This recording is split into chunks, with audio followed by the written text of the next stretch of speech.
একশো পাইছে ভিতরে কেন বাইরে এখন বাইরে কেন চুপ থাকতে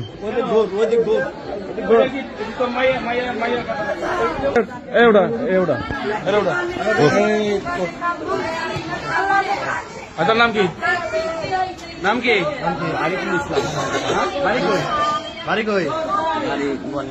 গোয়ালিমান্ডা। জিজ্ঞাসা করতেন জিজ্ঞাসা করতেন কেন কি বোঝো না? বুঝু দাও।